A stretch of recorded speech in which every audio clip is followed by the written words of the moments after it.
Coming to you from the city of the weird. Exploring topics from the esoteric and unexplored to dimensions unknown. Shining a light of truth on the darkest corners of our reality. Welcome to the Curious Realm.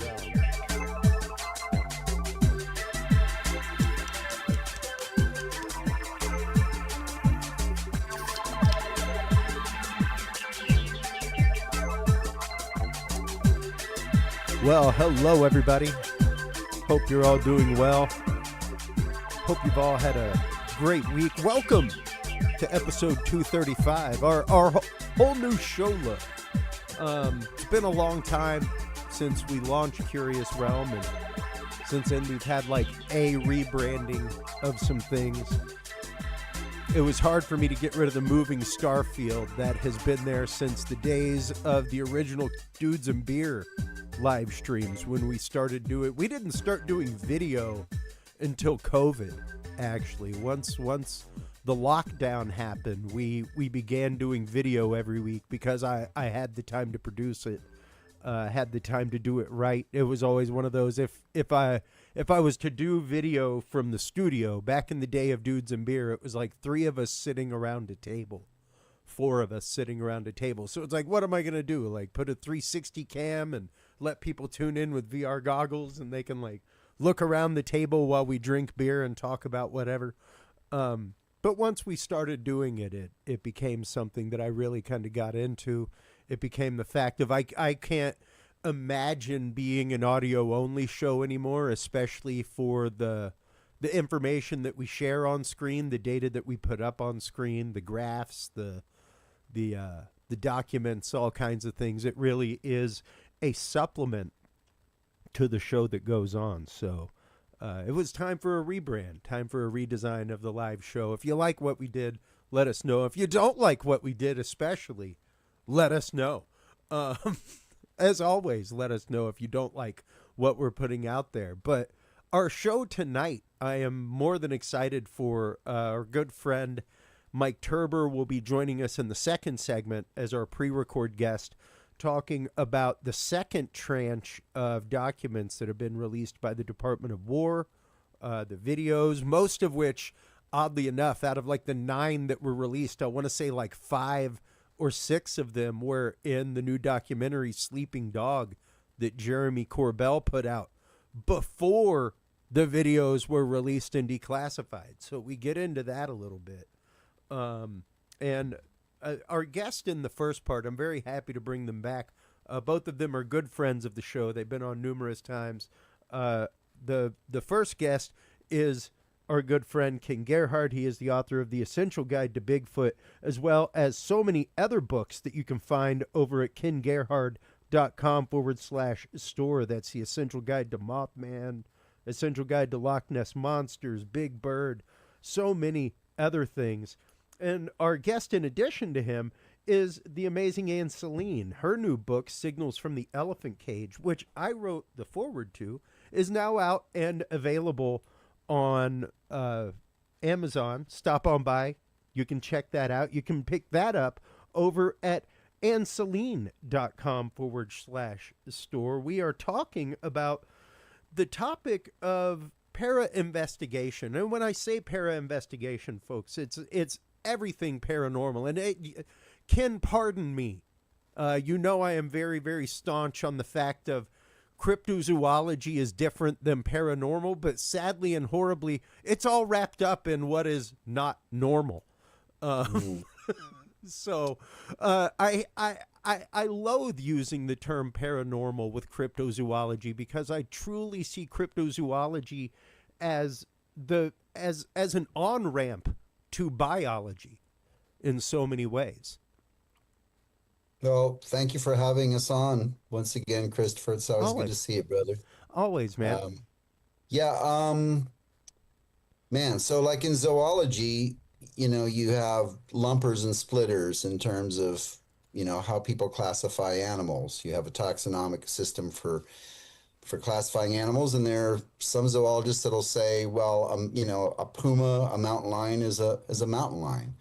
And then the splitters will say, well, there's actually 18 subspecies of mountain lions, So I think that's part of it. It's just, some of us are prone to kind of lump a lot of these, mysteries together because they all kind of strike a similar chord in terms of, our fascination with them. But John Tenney, who I respect as a great paranormal investigator, he would often argue with me and say, look, man, it's all cryptozoology is paranormal. It's not normal. That's the literally the definition of paranormal is, it's not a normal. So, there is an argument to be made there, I guess. And then of course, we were always talking about the three of us in different conversations about, patternicity and how people are just, wanting to connect things sometimes. And so for whatever reason, convenience or just the whim of the moment, but,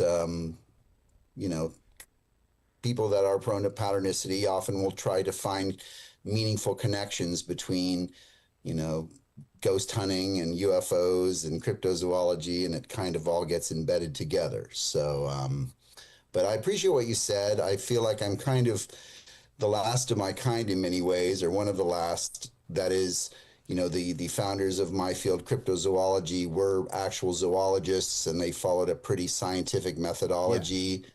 And in the 80s, I think we had a heyday when we had the International Society of Cryptozoologists, which was, Bernard Hoovelman's president and Roy Mackel vice president, and you had all these guys like Grover Krantz. It was all scientists, and they were all kind of mavericks, because they were willing to accept the ideas that there were undiscovered animals and things. But of course, through the years, culturally, things have kind of changed in terms of how cryptozoology is viewed.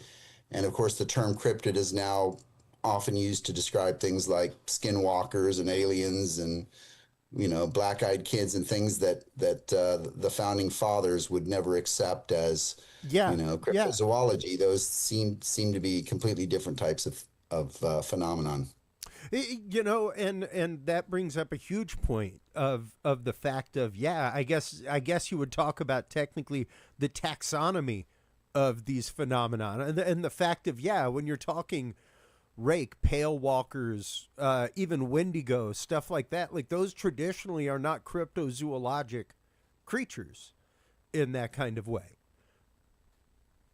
To me, they're not. No, like I said, I'm kind of a purist in terms of cryptozoology, but someone else may enter the field, and there are people now in the field who kind of fall more of like the what I describe as the Keelian kind of philosophy, which is based on John Keel. He was the first guy. I mean, you could go to Charles Fort probably before that, and we all know that Charles Fort in the early 1900s was trying to find these connections between all these different things. But John Keel, based on my research, is the first researcher that tried to connect, for example, Bigfoot to UFOs. He did that in his book, Strange Creatures from Time and Space, which was published in 1970. And then throughout the early 70s, there were other researchers like Jerome Clark and others that were basically trying to, they were writing articles in UFO Review, Flying Saucer Review, and some of those popular UFO mags in the 70s would often feature Bigfoot on the cover and things like that. So those are the types of ways where you can see kind of a paradigm shift, and where people, the newer generations of researchers kind of are influenced by that, and as they come up, they say, oh, Bigfoot, maybe Bigfoot is from a UFO or interdimensional or whatever. And so I think that's part of how we find ourselves where we are at this point. Absolutely, and that kind of bounces us right over to Anne and Anne's world, which is the world of paranormal.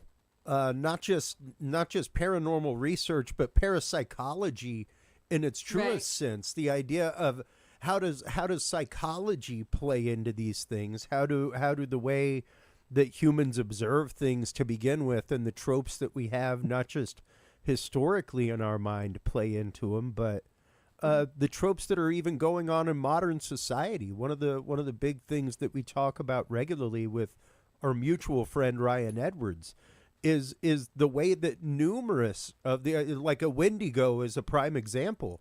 The concept of that has drastically changed over the last 10 years since creepypasta and all that kind of stuff came onto the scene, as opposed to the traditional stories of Wendigo and what the appearance was, which was once again much more paranormal than cryptozoological in that kind of way. So it's interesting to see how the tropes of society are playing in on these and moving them in that kind of way. Yeah, no, it's interesting because I mean, I think that at least right now in my current knowledge and belief system, um, we humans love to be afraid. We get that adrenaline rush. That's why we have horror movies. That's why we have thrill rides. It's, all of that kind of stuff. Yep. And putting that aside, though, I think that we also have things epigenetically in our history that, I mean, because if you went back, do you remember how far back it was, that book that of yours, where, I mean, we wouldn't even recognize our, The Earth. occurred English language? No, the extinction book. Oh, gosh. Extinct animals? Yeah, like it wasn't long ago that if we could time travel, then we wouldn't even recognize a lot of the there's plants, animals, and everything. And just how we functioned there, and then when we got into the tribes, the villages, and it became us, and then everything out there was to be feared. And so all these things get passed down. So we're kind of connecting to two different things, I think, epigenetically, the monsters of our past and also parts of ourselves, but also just that thrill and that rush of adrenaline and everything. And so of course we're going to turn Sasquatch into a monster. Of course we're going to make something look a little scarier as time goes on, or, create the creepy pastas, because what's a favorite pastime around a campfire? Yeah. Telling scary stories? Yeah, exactly. So, well, and I'm sorry, just go ahead. another one. No, I saw an please. article on the news this morning that I guess just a very recent survey of what people want to see at the movies, and it was horror. Yeah. That was like the number one that people want to be scared. So I was just yeah, no, you're good. It's true. Well, We still tell scary stories. Yeah. Not just that. It's also the fact of we want something familiar. We want something that leans on our culture, on our history, all kinds of things. And we've talked about that before, Ken, whenever I've had you on, and we've discussed topics like Dogman and things like that, where when you get into the locations where these sightings of things like that are, it's very interesting to see that they have cultural ties to stories like that, be they Germanic or French, Greek cultures, things like that, where lycanthropy, that kind of stuff was regularly talked about in their histories, that kind of thing. So the idea of that being a part of the identification of something, and something that we just tend to automatically go to, almost as a comfort blanket, so to speak. Yeah. Absolutely. But I think, as we talk about fear and being afraid, I mean, there's that old saying about, or was it Lovecraft that was talking about, there's nothing scarier than the unknown, the true unknown. If we don't have the answers, if we don't understand. And that's kind of what the common thread that runs through all of these mysteries is, that there's that element of fear, because we don't understand exactly what any of these phenomenon represent. But also, to your point as well, we've created this knowledge around, like, the werewolf. We know how the werewolf functions. We know how, well, I mean, we don't know, but we've created a schema around it, like an association. And then, same with Bigfoot. I mean, but you have the people that are in the different camps that are like, I'm happy in this belief system with Sasquatch. This is what feels known and right, which then kind of goes into, of course, when we offer up different opinions, and as we are researchers and stuff, if we, contest a belief system. Yeah, challenge it. Challenge Sure. it. It can really create a crumbling of a person, which is really, really hard. And I think that's one of the, talking about one of the things that's so hard with investigations and in our field, it's offering up new insights without, having that, creating that, I guess it would be dissonance, right? Yeah. Because you may, so. Well, offering insights without creating a confrontational atmosphere. Yeah, yeah. That's the most HR way to say it. Yeah. quite literally. Because, and I mean, like, I had it happen. I was just telling, and Godspeed to all you travelers on your way back from Contact in the Desert right now. That is a hardcore show. Like, it ends Monday night. Like, crazy stuff. So, like, there are people like, they have sessions all the way through Monday. It's crazy. Wow.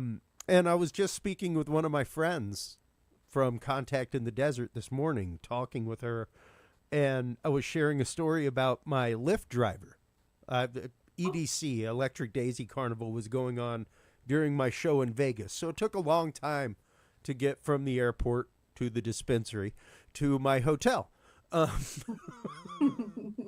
So I had about 40 minutes, and I'm talking with this Lyft driver the whole time, and we immediately he brings up have you seen the disclosure files? This was when the first batch of files had just come out. And I was like, oh, absolutely. And we got into it. And then we got into the death of David Wilcock and his suicide.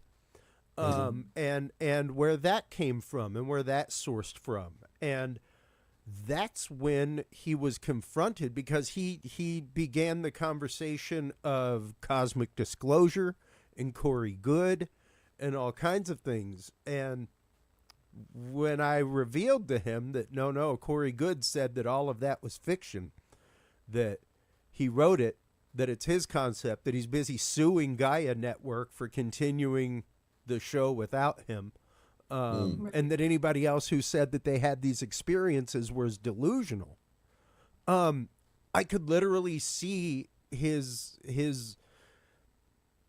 columns of understanding of what he thought to be real begin to crack and crumble, like in front of my eyes, where like he never knew this information, and suddenly he was confronted with something that, like, he's spent the last decade deep diving into these concepts and into these people and following every rabbit hole that they dig, only to find out that it's all based on fiction. And that's rough. That's rough. And that's something as investigators that we have to be careful of.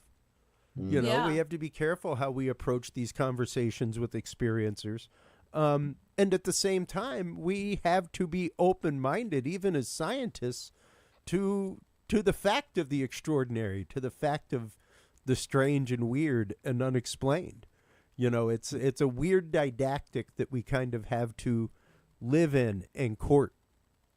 Right. In that kind of way. It definitely is. And it's one of those things where this is a perfect example of why, we have to be so careful, and why we really need to be, I think have more heart and intelligence in regards to, like, making sure that we know that our actions, people really look to us, for these things. And then a whole world will be created in somebody's life based on things that we do. And I don't think that, or that we present or whatever. And I wish that more people really took that to heart. So now when it comes especially to that science versus belief point, and I don't like, I bring it up all the time in my presentations that I give. I have a whole slide of a scientist fighting somebody, like in a boxing ring. But quite literally, it is the fact of, and so many people on both sides, both the side of science and the side of woo, do not like hearing from the other at all. Yeah. Like I know a good 3 or 4 researchers here in Texas who will utterly and immediately dismiss anything science says. Like the first thing out the gate is they're lying. straight out. And it's hard to get through that facade. It's hard to find some kind of common ground to approach things with at that point, because it is one of those you've decided not to listen to new data. Right. Well, and it also shows kind of where their mental status is, and it could be an indicator of some unhealed trauma or, Sure. different things. And again, how do we approach that? I wish that there was like a course. Like when we get into these things and we want to be speakers and we want to, I know that there's not, and that's wishful thinking, but I mean, like I recently learned, so if I want to conduct certain types of they were like surveys, right? It was a survey. Surveys, yeah. Gathering data. Right. So when I'm in college and I get to that point where I can then start doing surveys, it has to be vetted in a way that it protects the general public, because there are things that you can ask people that will re-traumatize them. Yep. And it's a whole legal thing. And this is like, that's just a questionnaire. Yeah. So, yeah. I mean, No.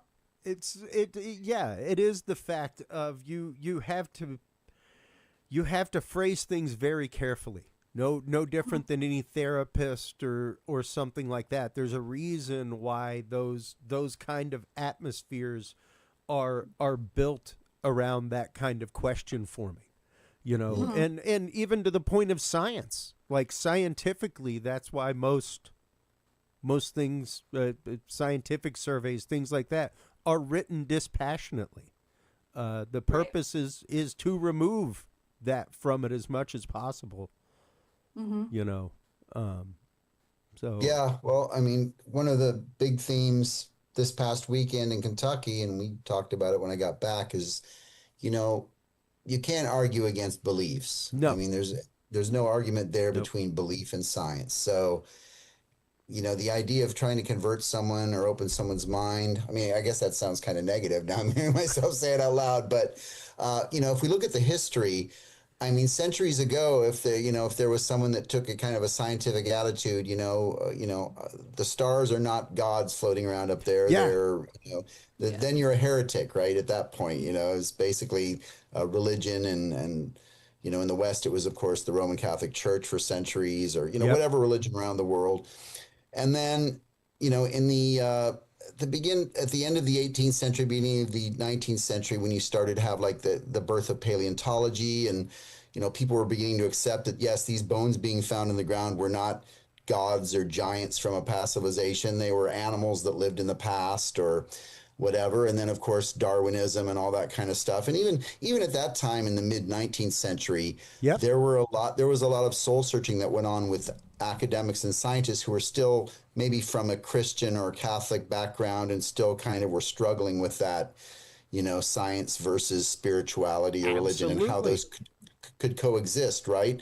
So I think as science has kind of, certainly gotten a much more of a foothold in our society in terms of being able for most people to accept or understand that there are explanations to things that we often in the past considered to be miraculous and magical and so forth. But no, there's actually a scientific explanation as to why this, the whatever, an eclipse or, what have you. But, and I'm sure I'm not going to make any, I guess I won't ostracize anyone on your show, but I don't make a lot of friends sometimes too, Ken. Yeah, but I mean, what percentage of the world would Christopher, worldwide, what percentage of the population of the world is still pretty religious or spiritual? Oh, would you say it's 90%? I'd say close to 85 to 90% I mean, worldwide. it's way up there. And if that's you look beyond at all the major religions around the world, you certainly have, most people are still pretty religious and spiritual. That's right. And it's up to the individual in terms of deciding how science, or if science, can be incorporated into their reality, and coexist with their religion or their. spiritual beliefs. Well, So and you know, that is quite literally one of the, and this is why I love having the two of y'all together, because frequently we are having adjunct conversations whenever I have both of you on, and that is that connection, that weirding connection between science and the paranormal. And I will bring up an image that I bring up in every single one of my talks to preface this, because you just brought it up, Ken, and that's quantum entanglement. This is actively the image. This isn't like a representation of people. The image that I have up right now is basically a yin yang for you listeners out there who aren't on video. It isn't like, hey, squint and lean to the left and it's a yin yang. Like, it is precisely a yin yang. And this isn't like the graphic representation of two entangled photons. This is an actual electro scanned image from the microscope of two entangled photons. This is what cultures have been, and religions older than Christianity have been talking about for millennia. So the day that picture won the Nobel Peace Prize for science and for physics, the whole conversation changed. The whole conversation changed. Suddenly, you had quantum physicists and the whole idea of you know, a holographic reality being so much more the conversation. The idea of strange powers like psi, remote viewing, that kind of stuff. The lab work into that suddenly took a spotlight because, we find out that ninth grade science concept of us all being 90% empty space and even being entangled with a Sasquatch right now. Beyond seeing one, people, you are entangled with a Sasquatch right now. Right. All right? Here it is. Like, it goes deeper. It goes deeper. You know? Oh, that's awesome. So, like, no, that's the actual science of it. So it's really wild to think about. Once again, where this discussion should even stop. Should it stop? Because once again, we know that these connections are out there. We know that things are entangled in strange ways. We know that there are species discovered every year, literally on the order of thousands of them, most of them insects and bugs, deep sea creatures, all kinds of things like that, but thousands every year. Remnant animals found. So the idea of a Sasquatch being out there, you know, I'm one of those that's like, feel free to find me a full skeleton of a bear out in the woods. I'll wait. Yeah. You know, feel free to find me a full carcass of a deer. Even then, you rarely find that. You find bits and pieces, something like that. So, what if scientifically? Let's start switching this conversation now. As far as these topics go, Ken, what do you think? Because we've had the conversation on the show before. I think it will take a whole lot more than a picture. I think it's going to take a whole lot more than a video. But what we do get whenever, and I'll bring up the example of the rare ocelot in, I believe it was the Philippines, all in the last year that they have gotten video of. From video traps, things like that they have thought was extinct for generations. That they have found is back, and it's through that kind of technology. It's through this kind of work that they weren't even searching for that. They were doing work on other things and came across that. But what that does is allow now for good science to happen on something that people thought was extinct. I'm sure there was more than one researcher who was like, we should be looking for these because people are still saying that they're out there. And if they're out there, they're more than endangered and we need to take care of them. You know, same thing with the thylacine, stuff like that. So what do you that's think? a good example of where there'd be perhaps a delineation between, you know, different aspects of, you know, the unexplained that we investigate. So, in my field, yes, in order, you know, when we say for them to accept it, you know, we're basically talking about the scientific establishment, right? Because, We would want, for example, Sasquatch to be identified as a species and classified and accepted, and then it's in textbooks and things. Yeah. So, we do require science requires empirical evidence for that. So no amount of physical trace evidence like footprints or films, eyewitness testimony, it doesn't matter how great a circumstantial case you can put together for the existence of something like Sasquatch, but ultimately zoology and anthropology and all the fields that would make that decision, they would need something physical. So even a tooth or a DNA, which is where I think it's actually headed. I think that's going to be the most sensible way to prove it. DNA, a tooth, a body, a bone. But, regarding other aspects of the paranormal, things like psychic phenomenon and, extraterrestrials and things like that, well, I guess extraterrestrials, you could also potentially have some kind of physical evidence. Yeah. But, let's talk about the parapsychology and like kind of the thing that Anne's writing about in her new book, which, what is it going to take to prove something like that to science? Because you're certainly dealing with more of right? I mean, am I kind of onto an idea here? Remember the morning of the Parapsychon, and I was like, because I was wondering about the microbiology and wondering about the, projection of like synchronicities and all that kind of stuff. And if we could somehow figure out how it looks on a micro level to see how far it can go out, like micro as opposed to macro, breaking things down to either the cellular or molecular level. But yes, I mean, I know that universities have had, parapsychology. This was probably more in the 70s. I don't know how much. And you guys have talked about remote viewing and government programs that actually tried to explore some of these.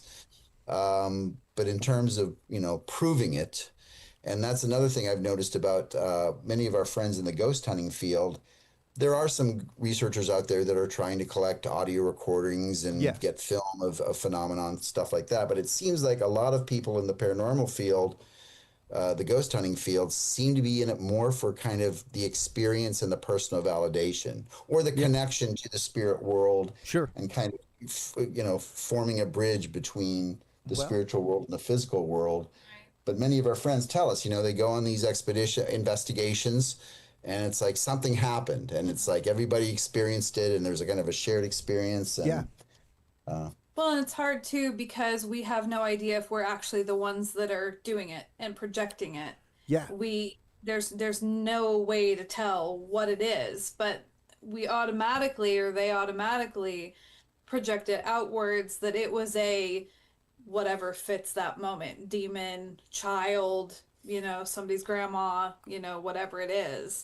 I literally have a rote phrase that I use on the show, that I've used with both of you, that I use with numerous guests, that I use when I speak. And it goes like this. I believe that there is a large hominid being roaming the woods of North America and beyond known as Sasquatch. But I also believe that there is something else that is willing to use the tropes of our mind and our want of experience as a point of ingress to this dimension. That could be your CE5 experience of human initiated alien contact. That could be your experience at a Ouija board, or a seance, or your experience of asking questions to a spirit as you walk through a house. That could be your sitting up against a tree and going, please God, let tonight be the night that I see the big hairy one. All of those are literally you opening the window for the vampire.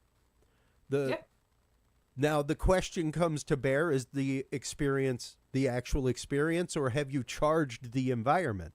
Which is why I say, like, if you're going out on a paranormal investigation, if you're going out somewhere that you regularly squatch and you think is an area of high activity, don't go digging rabbit holes. Don't go watching videos all night. Don't go letting it wrench you. Get your rote checklist of gear ready. Get it ready. We got the gear. We got the map. We got gas in the car. We got snacks and water. Cool. Put it away, and don't think about it till you leave, till you go, till you get there. Because the more you think about it, quantumly, the more you are affecting it. You know, the more it's that whole idea of the more you think about, did I leave the iron on? Does it actually turn the iron on and burn your apartment down eventually because you thought about it so much? You know, that's kind of the point. And yeah, you know, even to hear you, Ken, scientifically say that, like, you may be adversely affecting the outcome of your experiment in that kind of way. I even put it to the fact of, at the very least, what you're doing by doing that is polishing the filter through which you're going to be looking at your data. Absolutely. You know? I just, I was just having a conversation with someone, a colleague of mine who investigates Bigfoot, much like I do, and in active areas, is constantly encountering these, ghost lights and different light phenomenon and orbs and things like that. And it's a recurring thing. And I don't doubt he's documented it in film and different things.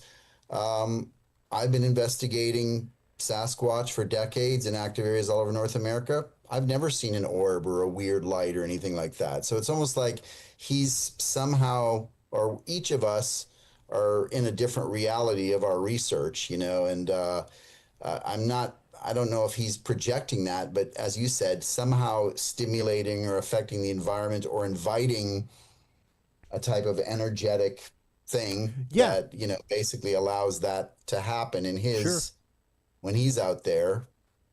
I'm just a wet blanket and all that stuff goes away. So. Well, but it's interesting that you bring that up, because that's exactly the point, is that and it's, I think it's more that I wouldn't say wet blanket. I wear my skeptic ass like friggin' Superman, dude. Like, it is always under my clothes, ready to go. But proudly so, because my job as a skeptic, your job as a scientist also, is to always be looking for the data that sways your decision. Always be looking for the data that changes your formed hypothesis or your tested hypothesis and makes you go, ooh, well, that's interesting, because I'm not there to poo-poo people's experiences or data that they've collected. I'm there to encourage people to, please, let's start looking at it dispassionately as data. Because that, when you bring it to a scientist finally, the day you finally do, the second you say, I have some evidence for you to look at, buddy, there's a whole different realm of questions that start. Like, immediately, because you've said, I have evidence. That's a totally different realm of questions to a scientist than, I have some anomalous data that I'd like you to look at. Yeah. If you come at them with anomalous data, the mind is open in a totally different way than, I have evidence. If you have evidence, my job is now to disprove your evidence. Right. Yeah. Like, literally, that's my job as a scientist, is to challenge your evidence and make you prove your hypothesis now. Yeah. So it's funky trying to get people to understand that and to dispassionately disconnect themselves from that experience that they've had, and to understand that even if what's found in their audio or their video or their photograph is quantifiable, that it doesn't remove the moment of experience in question. Absolutely. Well stated. Thank you. But what can people begin to do? Those that are out there right now, even those that are investigating to confirm their own belief, Ken. What can they do to gather good data? What can they do to begin going down that path of getting good data when they go out in the field that is usable by somebody? Well, I'd like to, kind of go backwards. Sure. Which is, I think the most important thing that you just touched on is a system of peer review. So what I've found in my experience is that many researchers in this field or paranormal field tend to be very insular in terms of, it's their evidence, it's their Yeah. data. And, they're reluctant oftentimes to let other people kind of objectively challenge it. And that doesn't happen in the paranormal field. People want to protect their evidence. That has a value to them. It kind of reaffirms why they're in the field or whatever, or that they're capable of collecting good evidence or good data. Yeah. But for example, I had a colleague who I really respect in the field of cryptozoology. He thought he had some good evidence of a Sasquatch, and he turned it over to a very respected researcher, but didn't give him any information or background at all. He just said, "Look at this," and basically there was no tendency to want to influence or Sure. plant a seed of idea of what it was just objectively. Yeah. Tell me what you think of this. Yeah. And just doing it like that is really, unfortunately, I think very lacking in our field. I think people are, even if someone's going to share some evidence with a colleague in the field, they're probably going to tell a backstory and why they think this is, so you're already kind of tainting the evidence and trying to win favor from a peer. So anyways, I know I kind of dodged your No. question. You did not. You did not. But peer review is really the lacking element, I think, in our field. And if we can't do it amongst ourselves, then certainly it's going to be much harder to go to the next level and to go to the academic community and try to present it to a legit PhD or scientist who's really going to challenge you in ways that your colleague in the field might not. So and that's just it. There is that want of shared support in that kind of way, that want of confirmation of what you've spent good time in the field gathering.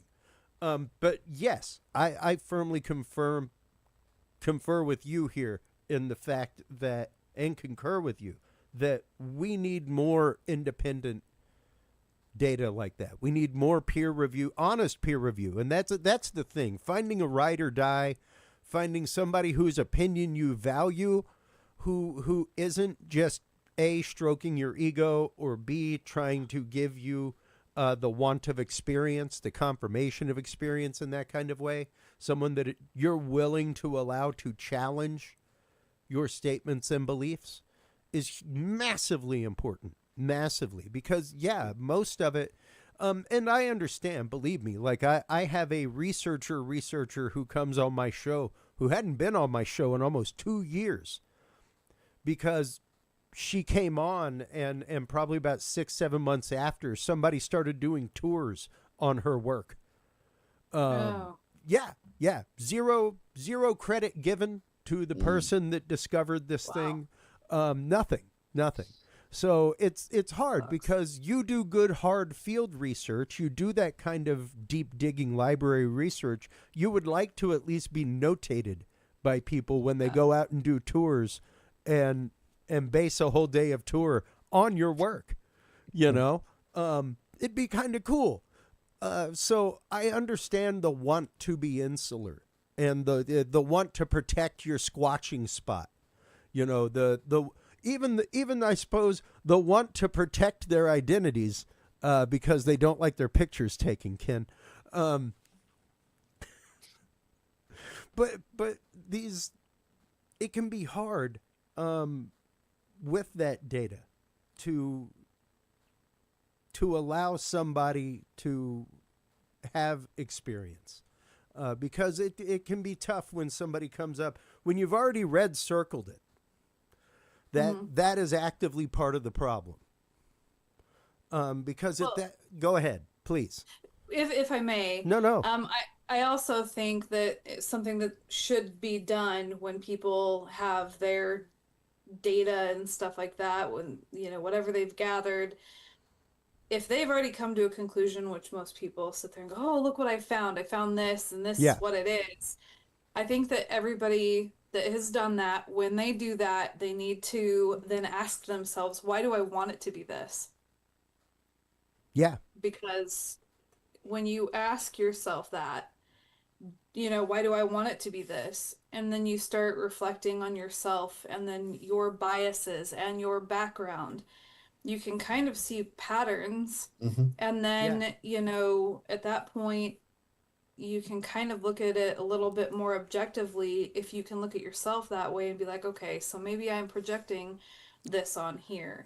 And, and then lean into curiosity to be like, Yeah. I want to see what somebody else thinks that doesn't have my background and my bias and everything like that. But again, I feel like it's wishful thinking. I don't know how many people are actually willing to do that in our field. So It's hard. It's hard. yeah. And once again, it's hard to trust people to begin with. It's hard to trust people with experience, much less trust them with data. And once again, I think it begins with the researcher to begin to see things as nothing more than data.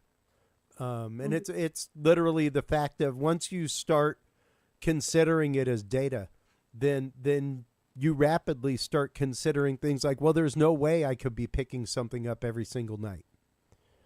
Yeah. Like, I can be gathering a lot of data, but the fact that I'm gathering evidence every single night would be very, very slim in that kind of way. And the example I give is there was a gentleman in my UFO groups who used to post 3-4 times a week from right up around where you guys lived in San Antonio. Like, oh, there they are again. And it's like, dude, if you're posting videos the same time window, 3-4 times a week, I'm wondering why you're not selling tickets. Yeah. Why are we posting videos online? Why don't you have ticket sales at your front lawn? Why don't we have a food truck set up? Because if it's that dependable, hey, the Marfa lights are weird. They're strange. They're still unexplained. There's an observation deck. Go hang out and watch them. Yeah. And you have to wonder about those things. You have to be willing to question those things. I bipolarly, and in a good way, scientifically say, please, more red circles. Because I think we as scientists, we as people examining things as data, need to be willing to court everything. That's just science. You've got to be willing to take it into the data set and cull it out. But at the same token, the experiencer, the person bringing the data, has to be able to accept what the explanation is and understand the fact that they have bipartisanly done two things to science. You have now expanded the realm of known quantitative in investigating these things, whether it be a drone, whether it be a picture of a black bear from the side, what have you. We now have more known quantitatives and what they look like. So in theory, we're whittling down every time we explain what's in a red circle and widening the scope of what the unexplained might be in hypothesis. Well, I'll give you a couple of examples of that are strangely related in terms of the origin of the data. But I had a researcher last year that sent me some photographs of weird footprints that no one could identify, and I pretty quickly figured out that they were alligator footprints, but they were near a body of water, but they were in a slightly unexpected place. Sure. Somewhere up north where you'd think, oh, there's no alligators around here. But if you go back and do the research on that particular area, then you'll find out that, every once in a while an alligator shows up in this area. It's weird. It shouldn't be here necessarily. It's not supposed to be here. But that particular researcher was not really wanting to hear that particular explanation. It was that's not what anyways, that's fine. I got contacted from another group, actually a pretty well-known UFO research group, that had a recording of a strange sound that was recorded while a UFO was being seen in the area near a lake, and this was again kind of somewhat up in the north. And I concluded that the sounds, which were very scary and deep and growling, were actually, again, an alligator. And I said, that's an alligator grumbling there. Yeah. they're at a lake at night, and they did film something, but they thought, why are we hearing a weird growling sound? So, but they actually did accept. They're like, Good. wow, we didn't know alligators could be around here, and I was like, yeah, actually, there was apparently like a wildlife Wildlife park refuge. or Yeah. farm right down the road, and they had some alligators there, and so it was just two different responses for Yeah. basically the same. Well, The second group, to their credit, were like, okay, that's weird. Well, we still have this UFO video, so we'll kind of focus on that. and But the other researcher, was just he had his shields up, and he heads. didn't want to accept. Yeah. Uh, Yeah. And so I saw one in my group. I literally posted it. I took a screenshot and sent it to a meme group that me and my brother and buddy from high school belonged to, because the only thing I posted in the actual Bigfoot group was, it's Bigfoot's house now, you should move. And you may have seen the picture over the last few weeks, but it was a picture of like a 2-3 car garage door with scat all over the door. And this person was like, a person in one of my research groups has been gifting for a long time on their property, this and that. And this has been the result. And like the immediate thought is, oh, I've been gifted back, and that just blows my mind. I guess maybe as a kid who, I'm not going to say I was a punk kid, but I definitely did a couple punkly things in my time, Ken, and you were at one point a young 16-year-old male with nothing at all to do on a Friday night. Guaranteed some poop landed somewhere it probably shouldn't have at some point during those outings. Like that's just what kids do. But the fact of, amongst a group of researchers, that instead of, well, did you contact the HOA? Like none of that. Immediately it's, wow, that's incredible. That is the first place that's gone to, is that you have been gifted back by Bigfoot. Like I said, my only response was, strange gift. Clearly it's Bigfoot's house now. You need to move. Like he has definitely marked his territory. He's returning the used food. That's it. Exactly. He did not like the bananas. But that's just it. And it's hard, because there is good research being done out there. There is good work being done out there. Even amongst those communities, there are some people, I think, doing things at least somewhat properly in the way that they're doing it, Ken. And the problem comes to bear in all of this, whether it's Psi community, UFO, paranormal, cryptid. How do we unmuddy waters, and how do we get, once again, science to be willing to accept an outreached arm of data?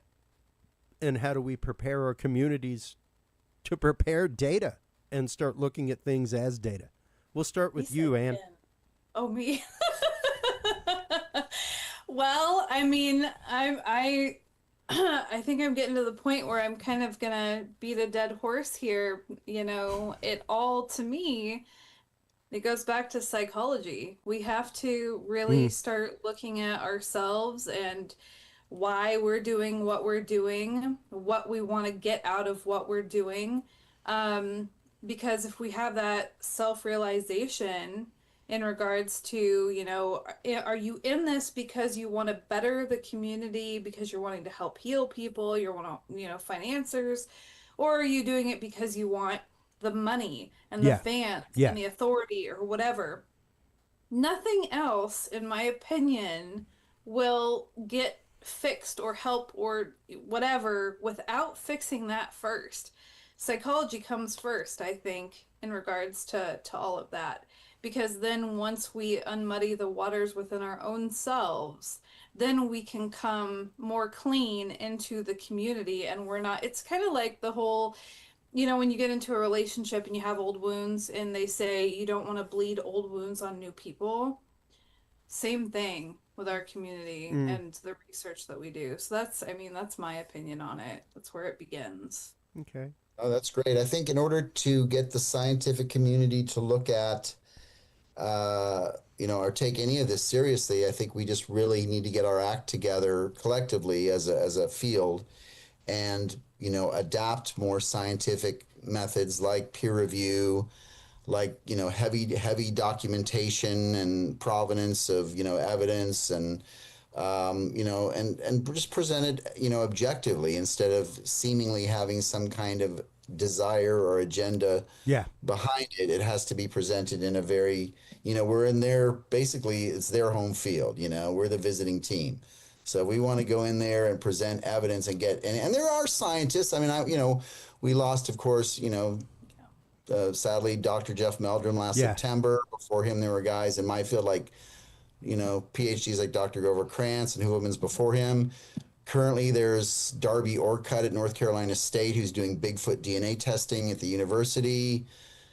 Dr. Haskell Hart, who we know down there, who's a retired PhD. It's about kind of bridging those connections with actual scientists. And then, they obviously know people, so, but it's all about presenting it in in a language that they'll understand. And Exactly. hopefully we can get there. Well, and that's just it. That's what I try and get across to the communities is that much like we, even within the communities, have to learn each other's nomenclature, whether you're talking scientific Bigfoot, woo Bigfoot, there's different nomenclature that both sides use. And if you want to have a conversation, you both have to be aware of that nomenclature and how to use it and when to use it. And it's no different than science. They are looking for, like I said, the difference between data and evidence to a scientist immediately changes the realm of questions that begin, and where the conversation starts. So learning those things, and even the fact of, I've brought it up with you before, Ken. If you want to get into cryptozoology, if you're into Bigfoot, things like that, get into their environment, get into being a wildlife preservationist, get into find your local colleges, biology department, things like that are doing studies on wildlife, that kind of stuff. If you're out with 5 or 6 trail cams, give them the footage. Just bring it to them. Tell them what you're doing, but tell them, hey, I've got this area of property that I've got covered with 8 or 9 trail cams. I would love to bring you just the raw data. Things like that. Because if they're out doing bear counts, deer counts, stuff like that, like you're now giving them good data that you can then later be like, hey, amongst all that stuff I gave you, I ran into like a weird 20 seconds on this Thursday. Would you mind looking at that for me?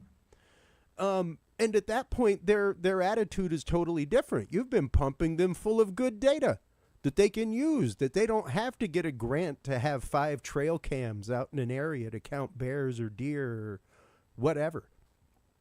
So like you're saying, Ken, building those bridges, making those handshakes, really just like proper cryptozoology or even proper science, thinking outside of the box in that kind of way, and trying to break down those walls that both sides have built up equally, I think. So I want to Well thank said, you guys. my friend. Thank you. I want to thank you guys always for coming on, for being a part of the show. It's always a great conversation. It's even more fun having both of you on at the same time. It's been an honor, truly. Yes, thank you for having us. Always. It's an honor, my friend. Before we let you go, and let everybody know where they can go to find all your work, where they can go to find your new book. Yeah. And Pretty then much. Ken. And Selene.com, my website. You can find everything there. All my latest blog posts are there. All of my social media links are there. You can message me there, or you can message me on Facebook. I'm just under Ann Selene, and yeah. Awesome. And I'm done. Go ahead. Dave. For me, my website is kengerhard.com, and you can certainly find links to my books on Amazon, and also my cryptozoology course. And also, if you go to Exploring Cryptozoology on Patreon, you'll have access to my critically acclaimed cryptozoology course, as well as my Patreon exclusive podcast, Cryptid Legacy, and other exclusive cryptozoology related content. And I can attest, I went through the first series of courses. Absolutely phenomenal, well put together, Ken. I really think it's something that you should try and write it as a curriculum for elective biology classes. I think it would be hugely awesome to have out there in the actual world. So anyway, thanks so much, guys. I truly appreciate it as always. I'll be in touch with links, all that kind of good stuff. You guys take care. Awesome. Thank you. Good night. Take care. Right. Thanks everyone for listening in. All right. Man, always a great conversation with both of those guys. And we as investigators, we as people who are into these topics, have to take these things into consideration. We have to take the curation of our communities into consideration. That is something that I have advocated since the beginning of this program, is that there are numerous people out there in all of these communities, even in the events world in these communities, that, as Ann said, horribly and parasitically come into these communities, use the belief systems, use the things going on and the topics going on inside of them as a means of not only division within the communities, but also as a means to profit from them and their belief systems, things like that. So when we come back from this commercial break, we will be joined by our good friend Mike Turber.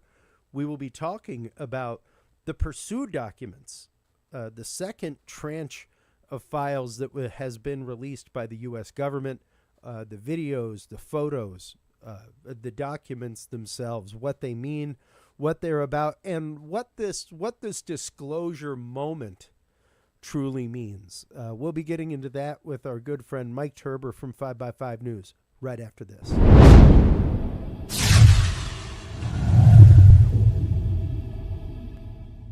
The key to good science is good research. At the heart of good research is a good data set. With the field observation and encounter log from Curious Research, you can easily keep track of your investigative information all in one place, making it easier to review cases and readily see comparisons and contrasts between them. Whether out in the woods squatching, in a back room gathering EVPs, or using high-tech gear to track UFO, UAP activity, this easy-to-carry, pocket-sized scientific data log is the perfect companion for any field researcher. You can find your copy of the Curious Research Field Observation and Encounter Log at Amazon.com or visit the official Curious Realm store at curiousrealm.com/store to reserve your copy for yourself, your family, or a mind that you want to open. That website again is curiousrealm.com/store.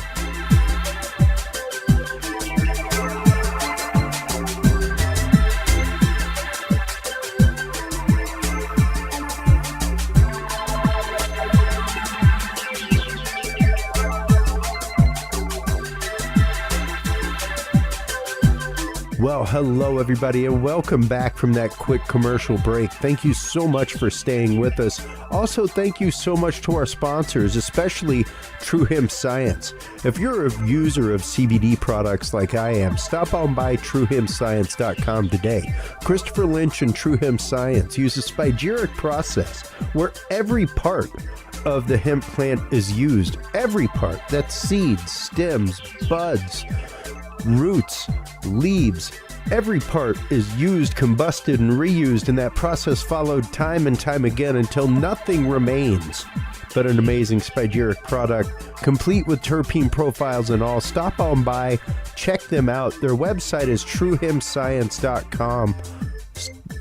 The code that you want to use is Curious7. That will get you 7% off your entire cart of $50 or more, as well as free edibles on your way out the door.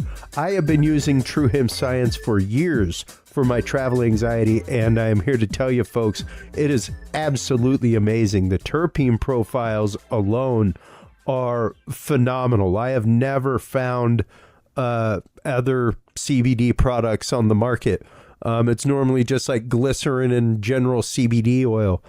These guys are absolutely awesome. Stop on by, check them out. TrueHemScience.com is the website that you want to go to. Curious7 again is the code that you want to use to save 7% and get free edibles on the way out the door. Our guest in this segment is our amazing friend Michael Turber. He is the founder of 5x5 News. We will be talking tonight about the Pursue files. There has been the second series of files dumped, folks. Feel free to stop on by curiousresearch.org/research/pursue. And I have made a nice, easy document there that has hyperlinks that go to all of the videos, all of the photos, things like that. That is a downloadable document. There is a description of the video there, what the video name is, where it was taken, the date, all that kind of stuff. And there is just a I would love to say massive trove of documents, Mike Turber. I would love to say that there is a massive trove of videos and photos that's been put out. Curious Realm has more documents. Of course. Of course. The Black Vault has like, good God, you want to talk about a trove? You know, so welcome back to the show, brother. Welcome back. I appreciate that. Thank you for having me. It's always a pleasure to be on your show, and I just absolutely enjoy every time I do it. This is Same here. And you know, once again, it's one of those. We were talking pre-record. Mm-hmm. And like I've been saying on most of the shows I have guested on, like I have been saying on this show since the first government panel that we had, you and I had Earl Grey on to talk about, that these things are not for us. These panels going on, folks, are not for us. These disclosure files going on that have been released. You can go to war.gov/UFO to find all of the photos, videos, documents, things like that. These things are not for us. They are not for the UFO UAP community in that kind of way. But most of these things, I want to say out of the 9 that were just released in this second tranche of files, out of 9, like 5 of them were in Jeremy Corbell's documentary that just released, Sleeping Dog, before they were declassified and added to this. You know, so that leads to a lot of questions. Well, it's also the fact of, once again, a lot of these videos have been out in the communities already. They've been out there and in people's hands and in researchers' hands, and you know, so it's real safe for them to let these out. They've already seen the effects of what might happen. So, you know, it's kind of like, keep in mind when the Tic Tac gimbal and Go Fast video came out, it took a while for the Pentagon to even acknowledge that those videos were real. Yep. So this is kind of that all over again. It's, you know, you've got the videos that Corbell gets his hand, but you know, it's very similar to what happened kind of before, different happenstance, you know, as far as the people and the outcome, but similar process nonetheless. You know, it's a different agency and stuff. But yeah, it's interesting. Well, and you know, once again, it's the idea of these videos, these files, these photos that are, and even audio clips that are being released, are for the people who question why the government is looking into it. They're there for the people who question why the government is spending hundreds of thousands and millions of dollars to look into this topic. And they have to justify all that. Well, and what this does is show the fact of, oh no, we've spent billions, and over the last like 50 something years, 60 years, and well, we're doing that for good reason. Yeah, you know, and some of that reason, we hope that at some point in time, a true, actual bona fide nothing burger disclosure actually happens, and we get something for our money, so to speak. Right now, I think everybody, we get all excited when we hear that there's going to be a release, and I think sometimes there's a certain select group of people that tend to overhype the release that's coming. And then, it comes out and, people get disappointed in that. But we still get to see new information that we didn't have before. And anytime that happens, that's a good thing. And in this case, we get to see a little bit more. It's, there's no real earth-shattering video or anything that truly jumps out, except for a couple where people are explaining what we're seeing, but when you put the math to it, it's kind of like go fast. It's not exactly as we were originally told, or it's something that's a lot more prosaic, and it's frustrating because we want the information that comes out to be, something extraterrestrial or something, interterrestrial or all of the above, but at the same time, we want it to be true. We want it to be truthful. We don't want a bunch of fluff thrown out there. And I think in some cases, some people are considering some of this fluff. Some people are considering it and a step in the right direction. At least we're getting something. We're getting more people turning heads, looking into the subject. And the more heads that look at this, the more eyes that are on this, the more information that we should be able to get out, either internally or externally. Oh, no, absolutely. And, it's kind of like whenever we had you on to talk about the drone flaps that were going on, Mike, and people are like, oh, my God, there's so many drones. And it's like, oh, my God, it's the exact same number of drones. Yeah, it's just more people are looking up. You're looking up, and now you're looking for drones. Is what it is. Yeah, and they're seeing regular aircraft. And and it's one of those like, oh my God, there's so many more sightings. It's like, in average, there's just about the same number of sightings as there have been every year. And you would think naturally, as time progresses and more people get their hands on drones and various other types of, consumer and even military aircraft, that we would see an uptick based on the population, the number of cameras, the number of phones, and so forth. And you would see that, but it's honestly been holding at about the same percentage. It's just we are now we have a very a very good group of guys who are able to push some of this stuff out to the mainstream media that's getting some eyes on it.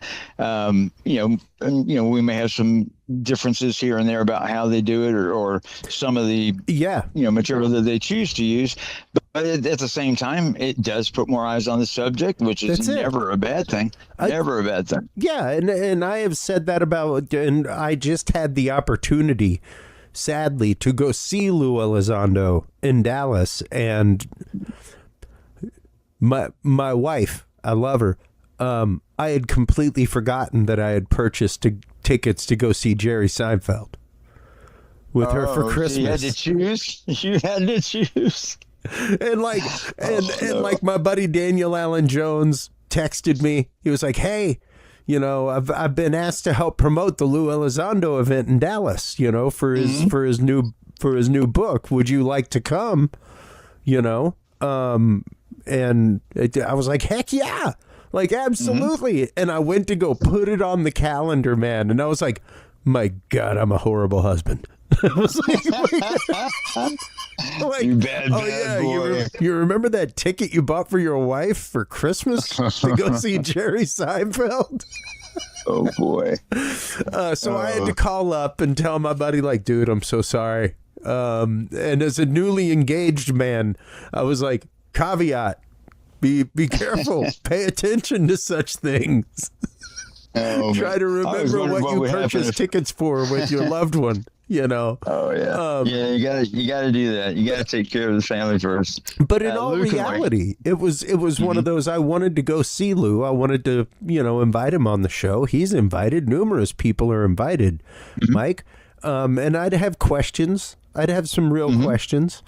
But I got a couple too. All in all, it's the fact of without people like him, without people like Jeremy Corbell, without people, as much as I hate to say it, like To the Stars Academy and stuff like that, we would not be having a lot of the conversations that we are having now.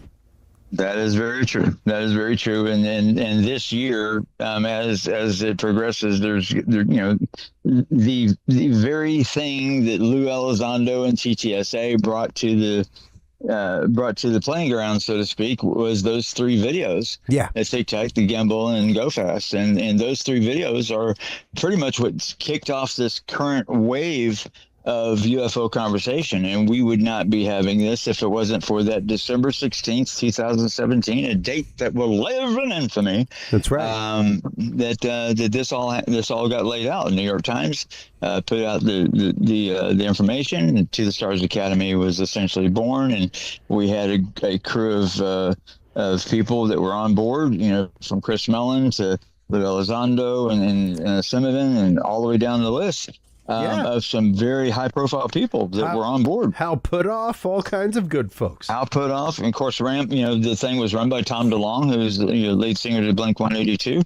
And very soon after that, the conversation started, and I had my conversations, with Tom DeLonge and Lou and so forth, and everybody's got that moment that they decided to. Look at these objects and go, wow, that's got me thinking something totally different, because it's a different way that it was presented. It was in the New York Times. It wasn't in the Enquirer this time. Yeah.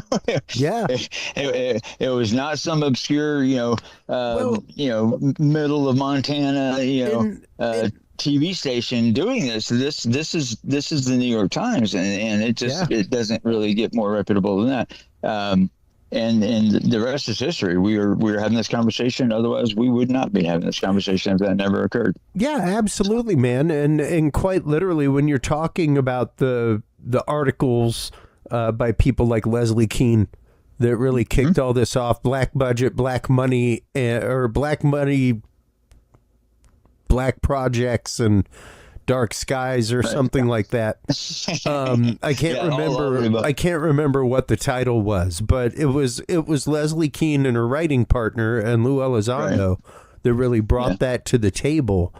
And even whenever you consider some of the things that have happened since then, Mike, from that article to the article that came out where the community was all a kerfuffle, because, it came out that the CIA and other alphabet agencies have used stories from within the community as cover for their black budget projects for years and years.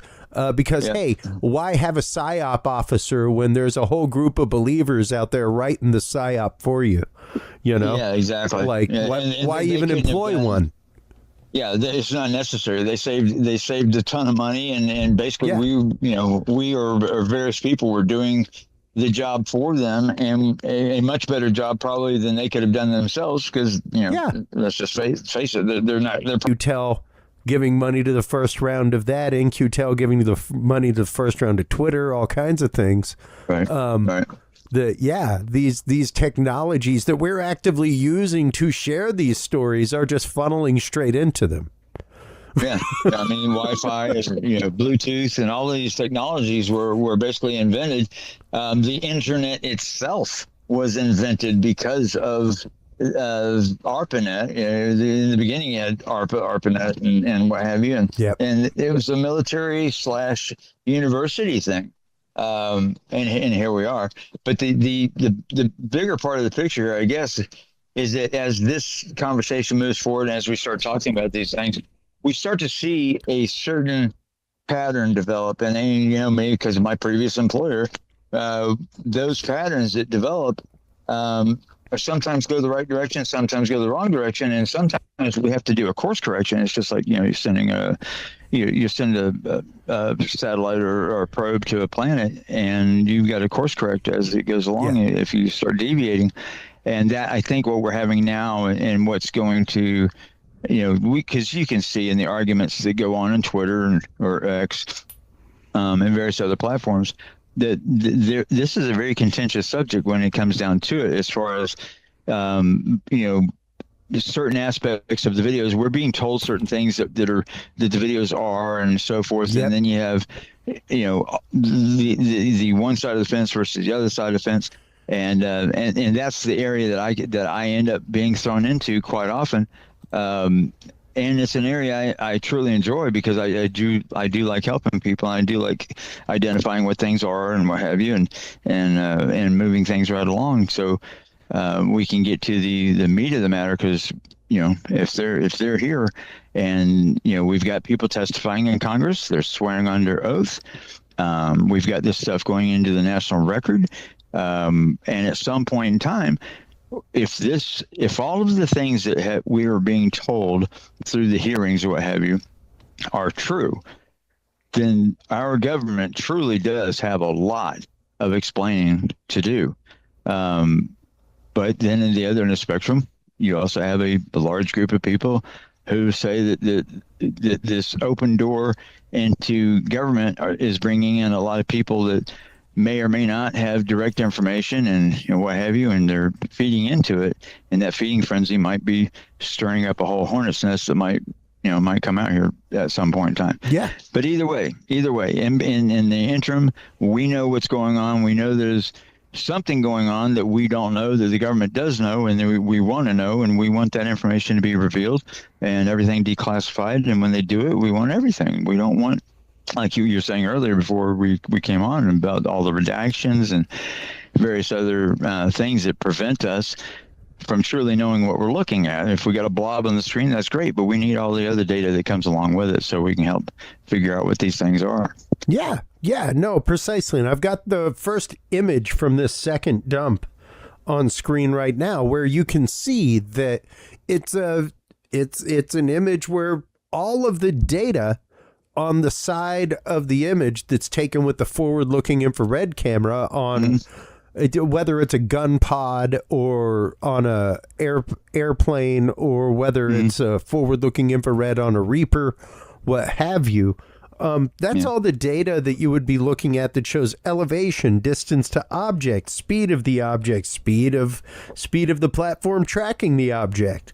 And what's odd about this, especially this particular image, is we have this video with the data, and basically where exactly it was on the Earth, because it actually gives there's a grid system that the military uses that are 100-mile blocks, and they have numbers. I'm trying to remember off the top of my head the number on this. I think it was like C732 or something like that. And these blocks are gridded out over a map, so to speak, and they're 100 miles in length. And anywhere when you're in the map, it'll give you the your exact location based on where you are inside that 100-mile block. Like a little bit different than latitude and longitude, but you can transpose this even in Google Earth right into a map system. So that video there is, I believe, the Syria video, if I'm not mistaken. I could be, but I'm pretty sure that's the Syria video. And in that video, that object is moving, or the camera is aiming to the north. So that means the camera is south of that object. And it's an MQ-9 Reaper that's taking the imagery.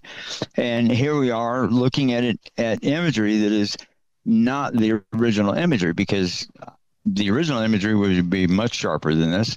And it appears as though, I think on some of this imagery, that the image was taken by a camera aimed at a monitor getting that video.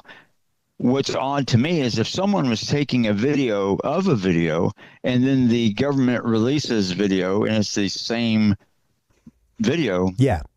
Then that in and of itself is a problem.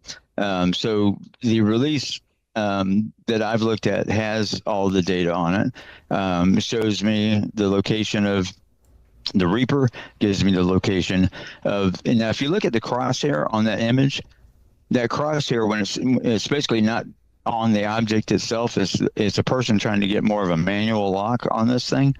And the crosshair will basically give you the distance to the ground behind the object. So a lot of people have seen this, have seen the data, and the data that they're looking at, they're misunderstanding how it's represented on the screen. But the measurements, which we don't see here, would actually show the distance to the ground behind it. So the object is obviously in between the ground behind it and the Reaper.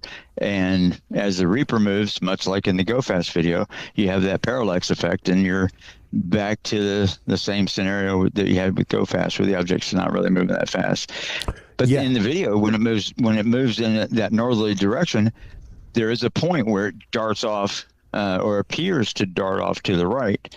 And that part of the video is the part that everyone pretty much looks at and questions what is actually happening there. There's a lot of debate about what is occurring in that video, especially over on X. And people have their opinions about things, and then you have your analysis of it. And after careful analysis, there's people that tell us that object is doing one of the 5 observables where it's showing instant acceleration. And I would argue that based on what I'm seeing, it's a very similar situation that we had with Tic Tac, where Tic Tac appeared to dart off to the left, but that happened to correspond exactly at the time of a zoom change. So we're looking at almost a similar scenario here, which creates that nothing burger atmosphere. But at the same time, some people don't hear this information. Some people are not getting the skeptic side of what we might be looking at, and they, everyone's feeding into it, which is natural. And over time, actually have that. Go ahead. Yeah, for me, as you know, well, Mike, it's data. Data rules the day. And whenever you get pictures, period, that have next to no data, like the one I've got up on screen now, the second still image that they put out, where it looks like kind of like 3.5 objects or something like that. I mean, to me, it more looks like something is submerged and there are 3 things on top of it. It's hard to tell. And me looking at this image, the objects are not submerged, and the reason for it is the blurriness. I had this in you take what's called a Gaussian blur, and you kind of reverse the blur, so to speak, to sharpen it, and then you unsharpen it again, and then you put a mask on it, and you feather it. You do all these things you do in Photoshop, and then see what you have left at the end of the day. And if you compare, say, the wave crest in the background there, or some of the waves with the objects, you'll find that there's a quite a bit of difference.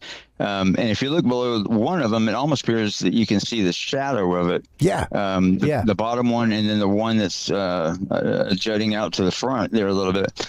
But then you don't see it on the top one. So it kind of makes you wonder, okay, so we kind of see what may be a shadow under the second one, and then that leads me to believe that it's probably not a shadow. It's just like the object in front and a little bit below that appearing shadow. It's just another dark patch on the thing.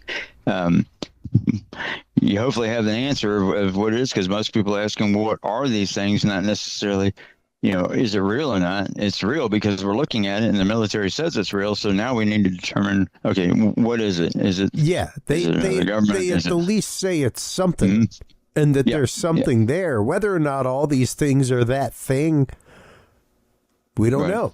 And they're perfectly willing to say that, and that's just it. Is the fact of, are these files like capital D disclosure? Absolutely not.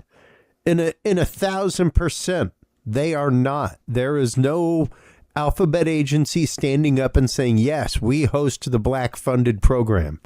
There's none of that. That's disclosure. Okay, saying this is the hangar at Right Pat where you can go see wreckage. That's disclosure. Right. And I think when that happens, that will be such a huge news story that we will all definitively know that disclosure has occurred. Yes. And And this may be like what we've talked about in previous episodes, where we talked about some form of soft disclosure, or is that what we're getting? That are we getting tripped, or people trying to see how various organizations or countries or different sects of people or whatever, how people react to these things? And I think, I don't know about you, but as far as I'm concerned, yeah, I can say without any doubt that I think everyone is ready to know the answer. We don't need someone else holding that information back. And I guess with Trump in there, I think it might be interesting to see exactly how far he pushes this to get us the answers that we're looking for. So my fingers are crossed. Definitely. Yeah. Well, and it's interesting, Mike, because, once again, these things are about conversation. That's what it's about. Mm-hmm. It's about opening conversation, starting conversation. We do not have to have the answer of anything regarding this topic. Not whatsoever. Not even as researchers, investigators, anything like that. We do not have to have the answer. Right. We never have to have the answer. What we have to have is a willingness to have the conversation around the questions that what is presented brings up. And that's whether you're talking about the very clear line that has happened of incidents involving the U.S. government, everything from the beginning of this to the founding of Arrow, to it coming out that no, Arrow was basically a front, to we're going to disclose everything. We're going to make a website. We're going to put everything out there. And really all they've done is basically a very light version of the work that Glenn Greenwald has already done over at Black Vault. And then on top of that, go out and register aliens.gov and start that whole kerfuffle where, and there it is, folks, there's aliens.gov. It takes you to whitehouse.gov/aliens. And it's basically a website about exactly what I said it would be about on social media. What they're doing is using one thing to hype their rhetoric about illegal aliens. So that's what the aliens.gov website is. It's all about illegal aliens walking among us and what to do with them. But it's interesting how they are paralleling the two of those and how they purchased aliens.gov right on the heels of saying we're going to release this information, everything else to literally garner interest toward the other. That kind of takes some of that seriousness out of it a little bit. Sure. We all know what we wanted to see when we went there, and then to have I know what everybody wanted to see, but at the same token, like I fully called the fact of that is not what they purchased that for. No, exactly. That was funny, and the timing, of course, is but at the very suspect. At the same token, it's one of those. It does spur the conversation. It does move the conversation forward in a different way. And that's what I think all of this does. I think that's what all of it is more for, because of course, no sitting president is going to be able to even sign a presidential declaration or order saying declassify this, disclose it. Yeah, and keep in mind, there's several things as you go from one president to another. There's many things that the next president won't know that happened during the previous presidency because it's a need to know basis. And I kind of like how that system works. Seeing it in action, when you're in and you benefit from it on that need to know basis. It's kind of like, okay, well, we need him to do this, and so he's now in this program, and it kind of speeds things along. But the bigger question is, the president has the ability to declassify anything at any time. If I believe in this instance, if Trump would have been presented with something that was so definitive, that he would already have a working knowledge of it, and he would have probably already released something to that effect, or definitely alluded to it. And some things he says he's just playing with us, where he does kind of allude to something, but nothing in particular, because he walks everything back the next day and he gets frustrated. But Clinton Or even Obama. I mean, they have made statements that that lead us to believe that there's something going on. There's something that we need to know. And then you have statements by very high placed officials that are telling us that non-human intelligent beings are among us. They're telling us the types of species there are and various things like that. And I have to sit back and kind of go, I'll wait on that one a little bit till I get more evidence to support it. I will certainly look at anything that comes our direction, but I don't have anything that I can, honestly tell you or your viewers here that I can say with 100% no doubt that we have them living among us. I don't have that information. I wish I did. Yeah. But same even here. looking at some of the stuff, and the stuff that's been presented to Congress, you got Jeremy Corbell's anything that he's attached to. Sometimes I have to kind of take it with a grain of salt, because we've been hyped up so much in the past, and almost each situation has been somewhat of a disappointment. But now the stakes are much bigger. These people are now testifying in front of Congress. This stuff is going into the national record. Is all of these different things that are happening are if these people are lying to us, what will be the repercussions to that? Or if they're not lying to us, but what they're being told or what they're being shown is something that is messing with their minds, what does that tell us? We already have, Havana syndrome. We have various other things where we believe our government or other governments are doing things messing with our minds. And is this yet? And have they found another way to do it to mess with us? Well, they found that long ago, man. I was on Into the Paranormal. Mm-hmm. All of a couple weeks ago while I was at work in Vegas, and talking about MK Ultra, stuff like that, and how we now have means at our disposal to do these things without pricking somebody with a needle, without putting drop one in their water. We don't need those physical means anymore. And don't get me wrong, folks. I understand the want to get into 5G and 6G and all that kind of stuff, and nanotechnology when it comes to targeted individuals, stuff like that. Mm-hmm. Absolutely unnecessary. Never been necessary to target people with anything on a nano scale. Right. 0%. The body is much more susceptible to things and just general waves and things like that around it. Right. And that was another thing too. When you think about this, just as a prime example of what you're talking about, think of something like chemtrails.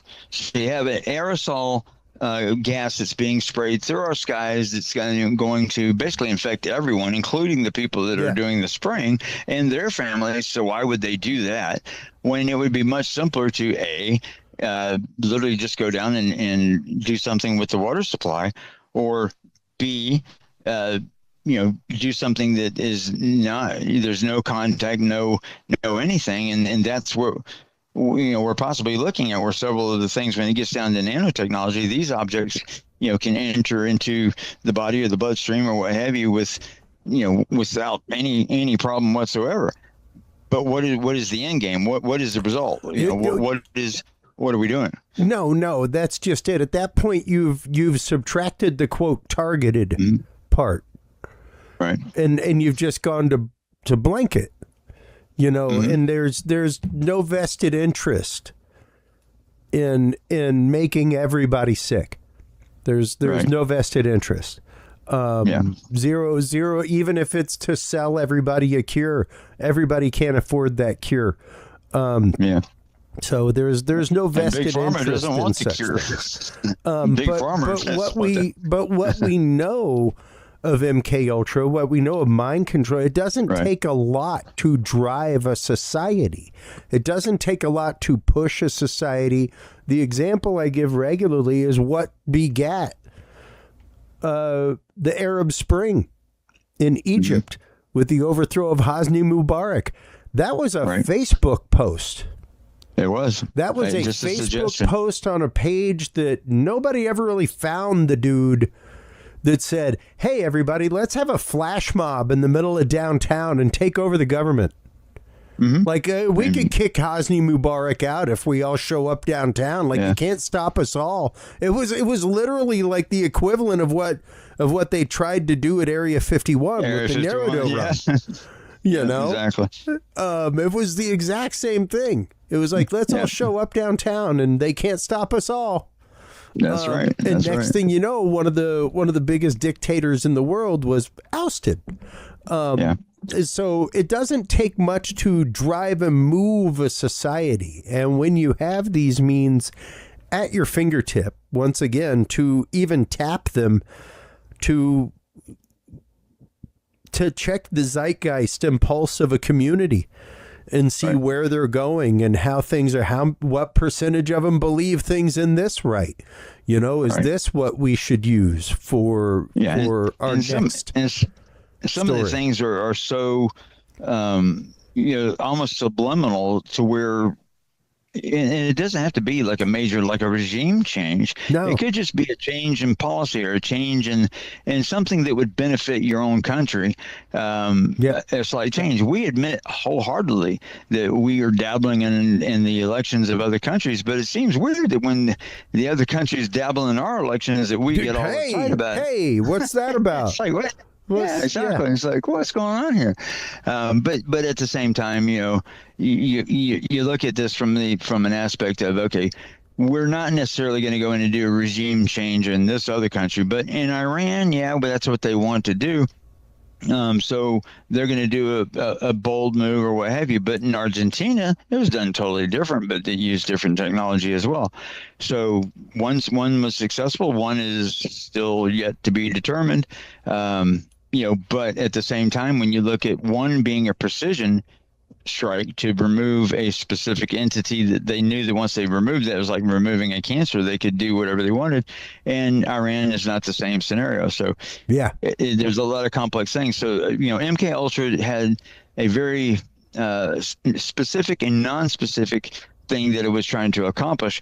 And apparently there was enough accomplishments to where it has carried on into various other things, new technologies that otherwise would not even been thought of were created and utilized. And here we are today, with Havana syndrome as a very possible thing, and so forth. 3 prime examples from that is since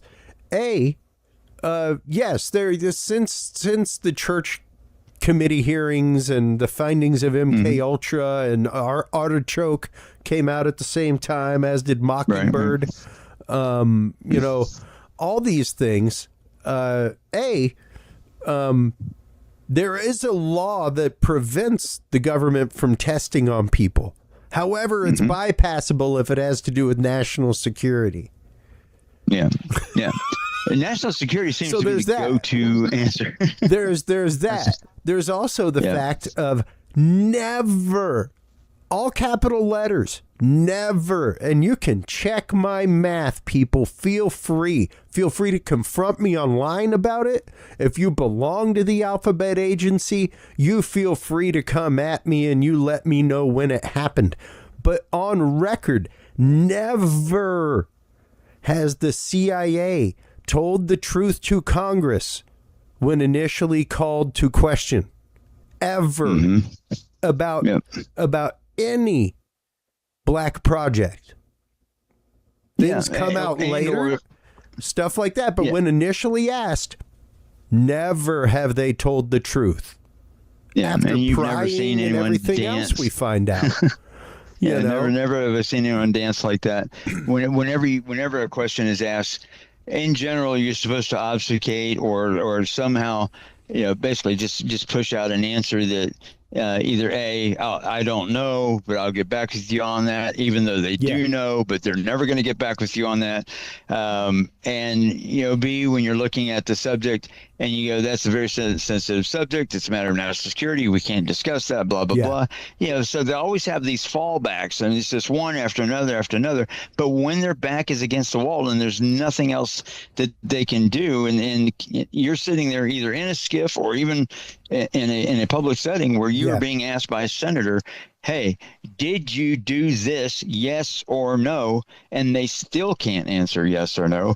Yeah. Then we lose confidence in the government at that point. And that's why we have these conversations. We're trying to get to the truth of everything, including this subject. So, yeah, precisely, Mike. And the thing is, it's hard to get to the truth of something that has been purposefully obfuscated, that the research into by the government has been purposefully obfuscated. You know, it's hard as hell to get to the bottom of something when a weird analogy, but fairly apt, is kind of like the medical efficacy of marijuana and THC. Yeah. You know, where for nigh a century, almost since the 1920s, there has been an active campaign against marijuana. The fact that it's not medically used, you know, classify it with heroin and ecstasy and things where there is zero medical benefit. Absolutely untrue. Total dialogue. Studies were buried. All kinds of things. To the point that when you know, leaders of the former World Health Organization got studies, they were like, my God, how come nobody ever showed me these? Right. Yeah, and then when you go back in time and you look at some of the advertising that was done for cigarettes back in the day. Yeah. Cigarettes were had some form of medicinal properties where it was, you know, solved headaches and this and that and the other thing. And then move forward, you know, and then, you know, you have marijuana that was basically frowned upon. And now it's completely flipped. Yeah. It's completely flipped. If you go out and ask people's opinion, what is your general opinion of marijuana or cigarettes? Which one has a negative impact? Cigarettes. Well, whereas 20 years ago, it would have been exactly the opposite. Yeah. But we know better now. We're educated now. Well, we know better. Even looking at things, even looking at the dialogue and the conversation with all these things, the first document and the first tranche of files that was released by the government at the war.gov website, the first document that was released was a person who wrote to J. Edgar Hoover. And this person wrote to J. Edgar Hoover to let him know that I'm a researcher into the world of unknown aerial phenomena. I'm researching UFOs. I'm researching these strange things in our sky. Right. And I belong to a group, to a national association that does the same thing. And we just had our Congress, you know, we talked about all kinds of scientific topics, and here's what we talked about. All kinds of stuff. And I just want you to know I love my country. I love everything about my country, and I don't want you to label me a communist. Right. Because I'm researching this. Like that was the first document released by our government. Was and you have to a document from a dude saying, like, please don't label me a communist or an enemy of the state because I'm looking into this. Yeah, and there's no preface there. There's nothing that the government says, oh, we did this because we thought we should give you this subtle this subtle announcement that we believe this or we want to think this way or what have you. And so you sit back and you just read it for what it is, and everyone gets to make up their own opinion as to what they just read. And you're spot on that one. But that's cool. But yeah, it's one of those like, no, this has been the dialogue the whole time. Is to demonize the people looking into it, to ridicule the people looking into it, to make the people looking into it seem like they're an enemy of the state, to discredit them, to do anything you can to sully their reputation or anything that they're involved in, so that any information they give about this topic is just ridiculous. Well, this is too much. This is crazy. if you look at even something where I have something, you know, personally invested into it, John Greenwald at the Black Vault had Yes, put in John. a FOIA request. I said Glenn earlier. John, Sorry. yeah, John, yeah, Sorry, John. And he put in a request, a FOIA request, asking for information regarding the Tic Tac, Gimbal, and Go Fast and what have you, for DoD. Well, come to find out, Susan Goff, who was the spokesperson for DoD, had this. Was tracking the emails that was going back and forth between me, Eric Davis, Jack Sarfati. I mean, all of these people in there, and I think some of the and so that is 200 to some odd pages, and it's weird because it begins with my email and it ends with my email, but there's a whole bunch of other emails in the middle, and then he had done another FOIA request, basically almost a year earlier, where he was able to produce other emails, and here I am again. So I'm, in these emails yet again, even though they redacted them, it's quite easy to figure out who's who because Eric Davis is yelling at me and I'm yelling at him, and we're going back and forth in these email exchanges. But when that email exchange came out, I had a lot of people, question, what was the gist of the argument? What was going on? And these are internal emails that the government was monitoring, and then John Greenwald was able to basically pull out, and they're there for. I mean, you ought to put them. I don't know if you have them on your thing. You might want to put them in there because I'm all over it. But I am no longer on that guy, and I think it's actually because the website that I had that email address is no longer. Okay. I'll have to give you a new email because I miss being a fly on the wall in that conversation. Yeah, well that was just a wild email thread to be a part of. Oh yeah, and I never contributed. But man, the conversations that would go on between like major players, that was just like arguing back and forth. What is this? Yeah, I mean, you got Travis Taylor, you got Brendan Fugel, all kinds of stuff. It was wild. It was wild. Yeah, so, even Deepak Chopra's in there. I mean, I'll text you my personal email. It's best, and add me back to that because I miss just seeing the emails 3 or 4 times a week that went through there. Well, those emails are over on John Greenwald's site. They're on the Black Vault. So, but they get into the minds of what's happening behind the scenes, and you get to see it unfiltered. There, other than the redactions, but you get to see it basically unfiltered as to the conversations that we're having as to whether or not something should be on Gaia. You got the head of Gaia in there, asking me a question and asking Eric Davis a question, and going back and forth, and then everyone jumps on board, and at the end he has to make a decision as to whether or not he wants to do certain a certain way to take the show, and you see this and play out. And then you see the government has been monitoring these emails and seeing who's saying what and whatnot. And then it comes out down the road where everybody gets to see what was being said. And I think that's a good thing. That is kind of a disclosure that should be done anyway, because everyone should be responsible for their words, their actions, and what have you. But if it's a matter of national security, I fully understand. Sometimes you got to pull that veil back a little bit. Yeah. But other than that, I think we're ready. I know humanity's ready. Things like that, but I don't know if people are ready. Yeah. Mike, that's the thing. That's why they keep. It's why NASA had the 12 theologians. That's why. Good God, man! 1952 Brookings report. Right. They talked about the religious implications and the societal implications and what would happen, and you still, at least with the religious implications, you really have to wonder. Yes, the Catholic Church came out in 2012, or at least the Pope came out. Right. It wasn't an encyclical. It wasn't like an ex cathedra statement.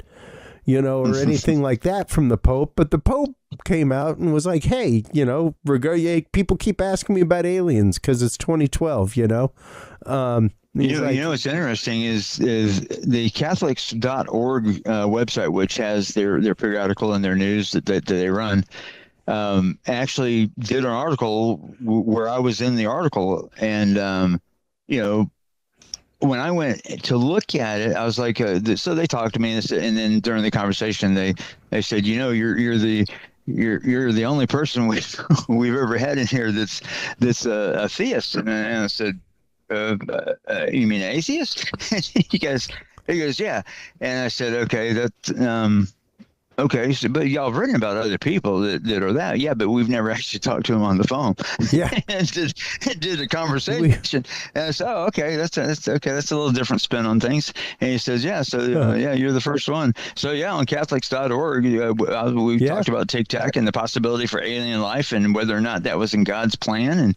And is it mentioned in the Bible and stuff? And there's a lot of things out there that go both ways for both sides. Yeah. Well, there's zero conflict with church teaching in the Big Green Book. There's zero conflict with the is it in God's master plan, or does it go against God's creation? Nothing. And that's what the church said. That's what the Pope said, was like, it doesn't go against church teaching. It doesn't reduce the miracle of Christ's life, death, and resurrection. It doesn't. It doesn't remove anything from the 7 pillars of faith. So, if it only further proves the wonder of God's creation, and sounds like we have some other brothers to meet. Yeah, and that's the question and answer that they brought into it, was that the claim is that it doesn't say anywhere that we were the only intelligent life created. They could have been created intelligent life on many things. I know I would do that. It would make more sense to do multiple, to have the best chance for of getting it right. Everyone on both sides of the conversation can have that, and I think it's a unique position to be in. And I am one of those. I'm no longer a practicing Catholic in that kind of way. I don't go to church every Sunday. I don't go teach CCE or confirmation or RCIA or do retreats like I used to. I'm not a youth minister like I used to be, Mike, but I'm a former Catholic seminarian. Yeah. And I have numerous friends. Whenever I share things on Facebook, folks, just so y'all know, especially in private messages where you get an invite to the show, hey, it goes to 500 friends. It randomly chooses people. Sometimes some of those people are people that I used to teach with, Mike, and they're like, why'd you share this with me? This is not what I'm about. This isn't in line with my going to mass every day. And I'm like, that's what's funny though, is that it is, because if you're going to mass every day, you're starting every day the same way. And that same way is with the Nicene Creed. Even the modern version of the Nicene Creed goes through the 7 pillars of faith. And the first pillar is, I believe in God, the Father Almighty, creator of heaven and earth, of all things seen and unseen. Mm-hmm. So I'm sure there's a lot more unseen in the universe than what our watery little globes in our brain can see, Exactly. So if you're taking part in a Eucharistic miracle on the daily, I think we've already submitted to the unseen being a real thing. Yeah, and I always tell people that either belief system that you belong to, whether you're atheist or whether you believe, it doesn't matter what the religion. If you go back and look at what each entity basically states the beginning of time and the beginning of the universe was, the descriptions are somewhat similar when you really think of it. When you reduce it down to something pretty simple. Yep. From nothing, something was created in both instances. So there's always these arguments, like the scientific community says, well, you created something from nothing. How does that happen? Well, same thing happened on your side. There was nothing there, then there was. Yeah. So it's the same thing. And if we could reach across the aisles and shake each other's hand and say, you know what, I never thought about it that way. You're right. Both sides believe that something came from nothing, and that's cool. And we can all move forward and sing along and have fun and kumbaya and enjoy on life common together. ground. I was thinking that, but I didn't want to say it. but in all sincerity, Mike, it's one of those, when it comes to disclosure, big D disclosure, when it comes to these files, the videos, the audio, the pictures, all of this stuff is for the casual observer. It's for the person that isn't ready for the conversation. Yeah.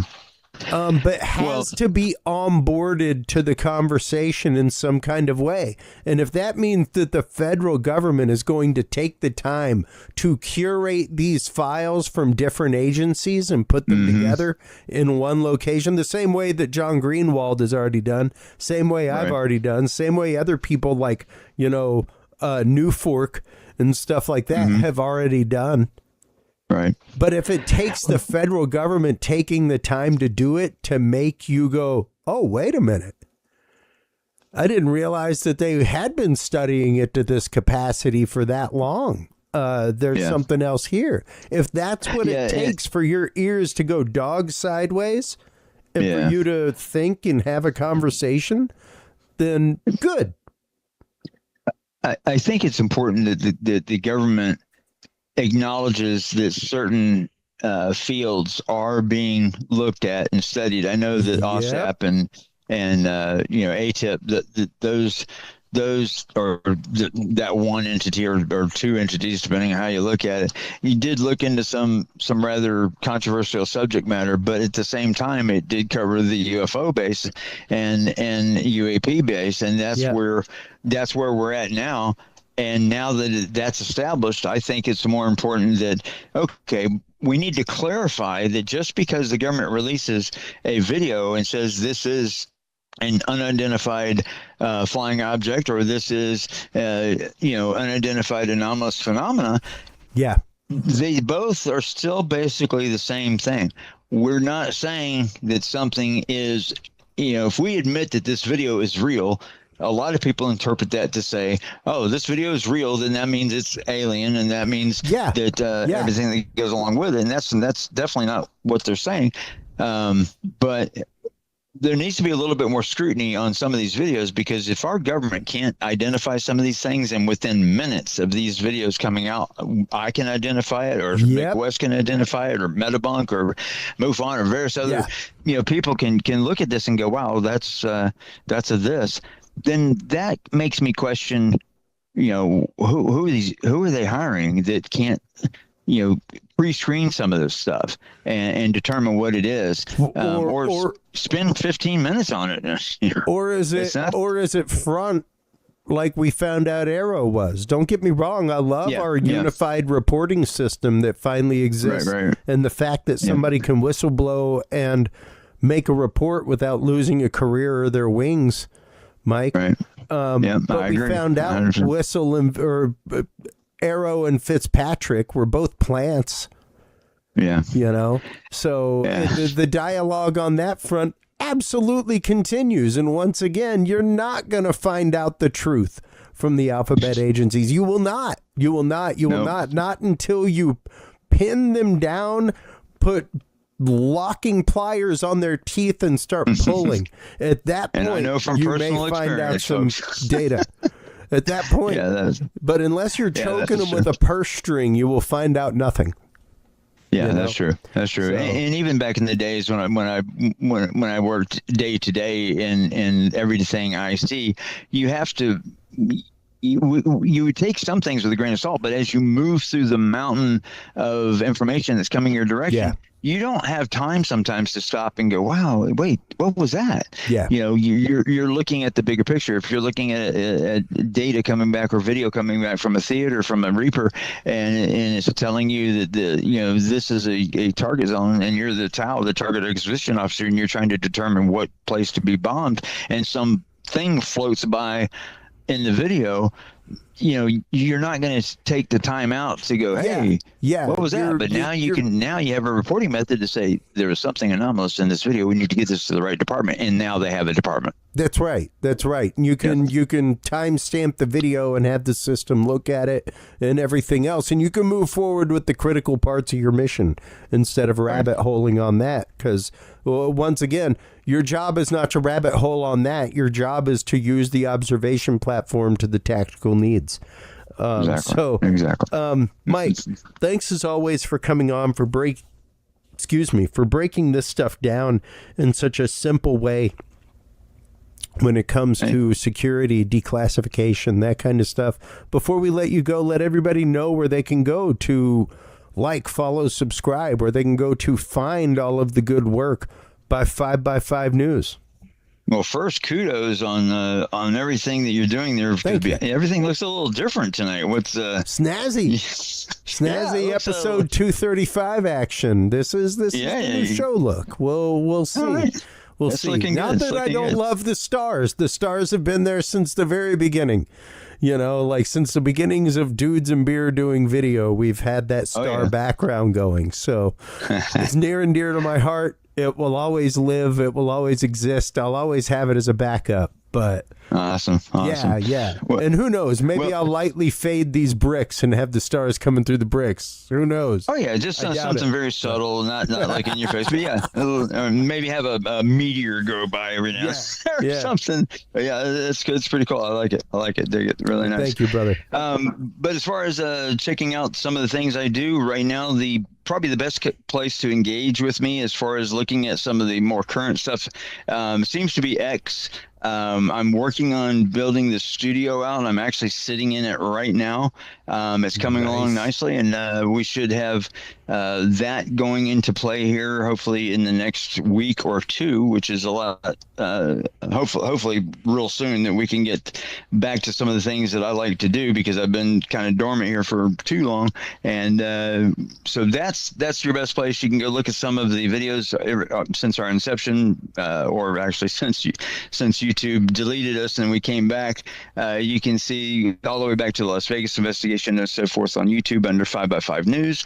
So just search 5x5 News or my name, Mike Turber, and you'll find probably quite a few things, including a bunch of Curious Realm videos. Absolutely, man. That are out there. Appreciate it. Absolutely. I always appreciate your time. I always appreciate your vast realm of knowledge with these things. And it's always great having you on, man. Hold the line real quick while we close things out for this segment. Sounds good, brother. Absolutely. While you are online, folks, checking out everything from Mike Turber over at 5x5 News on social media, as well as on YouTube. If you visit curiousrealm.com/videos, you can find all of the embedded video channels of our guests, including Mike Turber and 5x5, right there where it's nice and easy to find them, folks. Make sure to stop on by while you're checking out curiousrealm.com/video. Curiousresearch.org. That's where we were pulling these documents from tonight. Right there under the research tab, you can see Department of War pursue UFO files. These are downloadable PDFs that you can get that have hot links straight to all the video clips, all the pictures, stuff like that. So nice and easy to peruse your way through this stuff if that's specifically what you're looking for. And of course, links there to the war.gov/UFO/releases. So that's where you can find all of the data for tonight, folks. Thank you so much, as always, for your time. Thank you so much for your open hearts, your open minds. That is what makes the conversation. And without the conversation, humanity does not march forward. So remember, Take care of yourselves, take care of each other, and stay curious. We'll talk to you soon. Bye-bye. Thank you for tuning in to this episode of The Curious Realm. Stay tuned for more guests, forbidden topics, and hidden truths. Follow us on social media by searching Curious Realm. To download the official Curious Realm app and view the Knowledge Vault, or become a sponsor of Curious Realm, visit our website at curiousrealm.com. Curious Realm is available on your favorite podcast and video services, curiousrealm.com, as well as KGRA Radio, APR TV, and the official Curious Realm app for Roku devices. Curious Realm is a proud member of the Ground Zero Media family of podcasts. For more shows and members-only content, visit groundzeroplus.com today. Thanks for listening. Stay curious, and remember, the other side is always watching.